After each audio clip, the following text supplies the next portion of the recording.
Da bi riješili bol duboko u kukovima, potrebno je pogledati na koji način funkcionira naša zdjelica.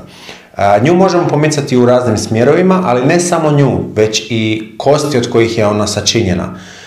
Puno mišića i puno struktura okružuju našu zdjelicu. Iznad se nalazi direktno dijafragma koja je zaslužna za udah i izdah, dakle za disanje. I okolo se nalazi trbušni mišići koje okružuju cijelu našu zdjelicu i hvataju se na nju i oni su kao nekakav zid cijelom tom sustavu. I skroz dolje nalaze se mišići zdjeličnog dna.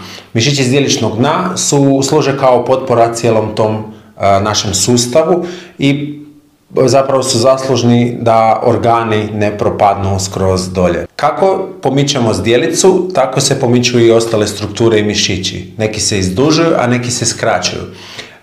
Naše zdjelično dno možemo zamisliti kao trampolin, dakle koji pruža potporu cijelom sustavu i sa pomicanjem zdjelice on se može izduživati ili se može skratiti.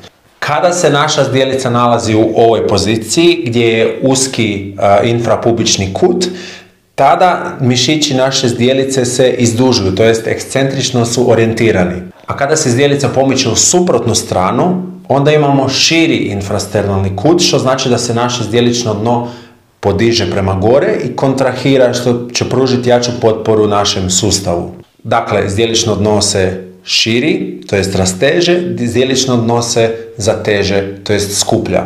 I to su dvije te funkcije koje se dešavaju sa pomicanjem naše zdjelice. Kada se nalazimo u poziciji gdje je zdjelično dno više istegnuto, ako krenemo sliku i pogledamo našu zdjelicu sa zadnje strane, onda ćemo vidjeti da su kosti približene više jedna drugoj. Dakle, taj prostor je skraćen, što znači da to dovodi naše strukture, to jest naše mišiće, u skraćeno stanje. Neki od tih mišića su piriformis, neki od tih mišića su gluteus maximus, koji su svi zasluženi za to ako su u prevelikoj tenziji, mogu pritisnuti živac i onda može doći do nekakve boli. Kada netko hoda sa dubokom boli u kuku, onda možemo razmišljati o zdjelici, u kojoj poziciji naša zdjelica stoji i da li je zdjelično dno više istegnuto. Ukoliko je, onda će tu pomoći vježbe disanja koje će podignuti to zdjelično dno, raširiti taj infrapubični kut i na taj način će se pojačati aktivacija samog ovog trbušnog zida, dakle mišića kao što su transversus abdominis ili kao što su obliqui.